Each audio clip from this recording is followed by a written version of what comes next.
Getting a certified translation of your bank statements can be insanely expensive, but I'm going to show you how you can massively reduce the cost of that with Certling.com. Okay, so now we're on the Certling.com website. There are three main reasons why you might need a certified translation of your bank statements. The first one would be a mortgage application to get through money laundering checks. The second one would be opening a bank account in the UK. And the third one, obviously, is for a visa application, which would be the most of you, as to provide evidence of your application. There are two options or two pricing models for certified translation. Most of the websites online will provide a per page quote. What they don't say and what you need to see in the small print is that they have a limit of 250 words per page, which 250 words is really not much. So you need to be really careful, as if you exceed that, you'll be charged double. With per word system like Certling, we will charge you for exactly the amount of content in your document, and will even allow you to remove content. I'll show you that later. But what is great is that if you got 50 words in your page, you're paying for 50 words, you're not paying for 250. If you got 300 words, you're paying for 300 words, you're not paying for 500 words. So you only pay for what you actually need, not big blocks of 250 words. So now let's see how to place a quote, and I'll also show you how you can even reduce further the price of your certified translation. So I'll show you how to place a quote on Certling. So you could start here, but I like to start straight from the big form, which asks you all the main information. So I'll enter here team@certling.com. You can use that email. It will go to the entire team if you have any question, and somebody will get back to you. Here we've got a French document.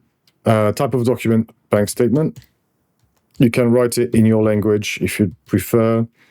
Doesn't matter. Here, if it's for the Home Office, just write Home Office or UKVI, they're both fine.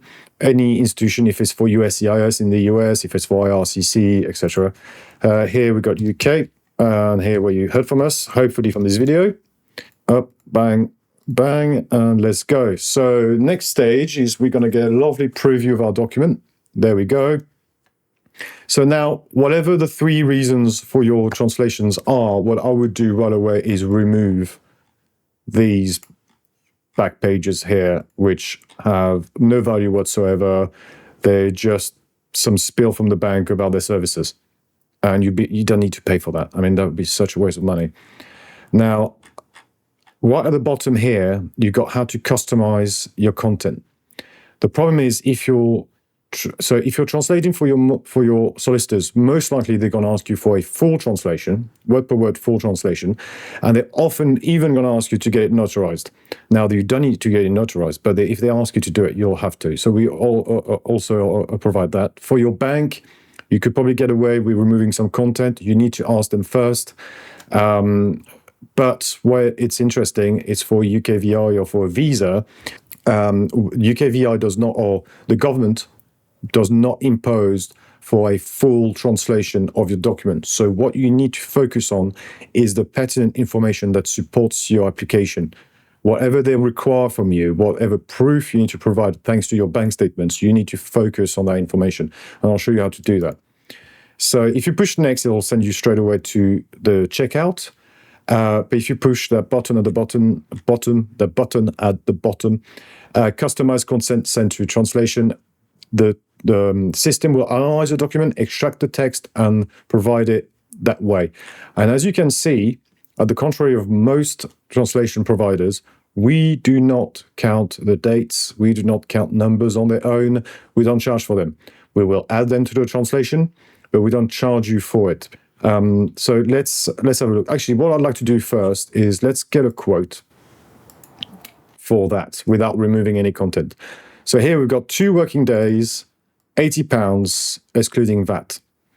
Well, that's not bad at all for 3 pages with more than 300 words in them. But let's see how we can drop that even further. So what I'm going to do now, actually, is I've prepared this lovely page in a PDF. There we go. It's the same bank statement. What I've done is I've put in green what you absolutely need to translate. So here we've got the banking information on the page and the date. Here we have the top of the table, which allows people to be able to know what this table is and how to read it, what the columns are. And here, the balance at the start, or the balance actually of the previous bank statement. Very key information.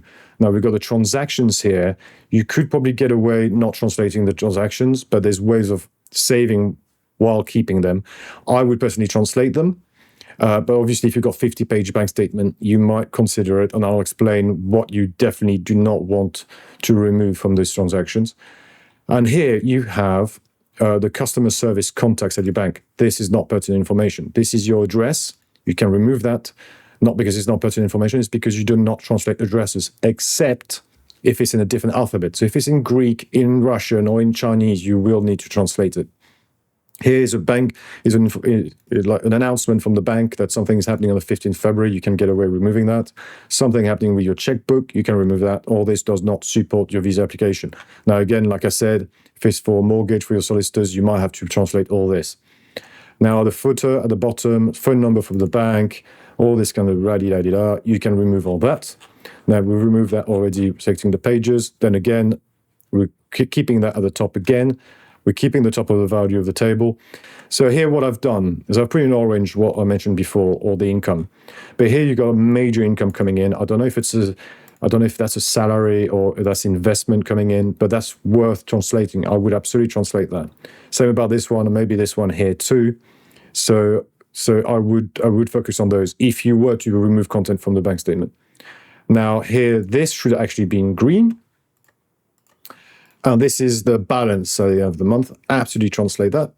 Again, we remove that. And then we've got here this final page with, again, the information at the top, the table.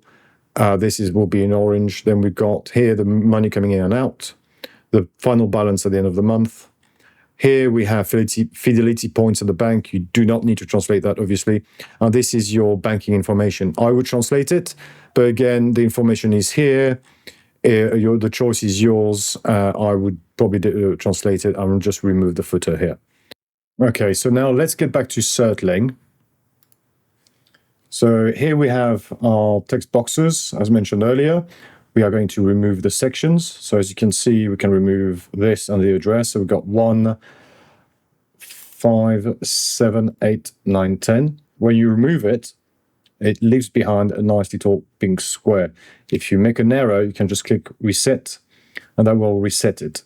So what I'll do now is speed up through the document and remove all the sections we mentioned over in the PDF. So for this example, I am going to keep the transactions inside the bank statement just to show you that you can save a fair amount of money on your bank statement certified translation by just removing the most irrelevant content. So I'll get back now to removing sections.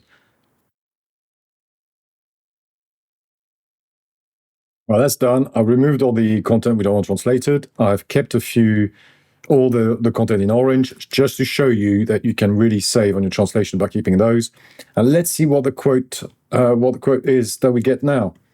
£48.40. So that might not look like a huge amount of saving, but if you were quoted £800 because you had plenty of pages of bank statement and you go down to £480, I think you'll be quite pleased with that.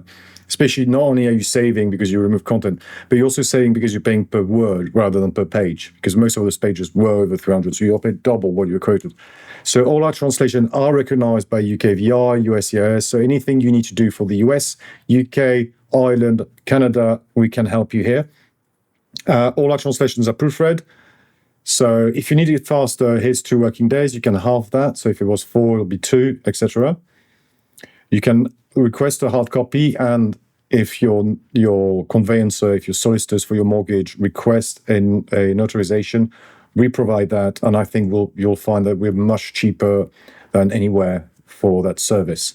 If you have any comments that can be useful for the team, leave them there and check out. And that's it. If you have any questions, you can use the email I put at the start, team@certling.com. Somebody will get back to you. If we are live and we're on the website, you can go straight to the text box here and speak to Michael, me, or Christian. And if you can also leave some questions in the comments below. I hope you found this really useful, and I wish you the best of luck for whatever you're planning to do in the future. All right then, bye-bye.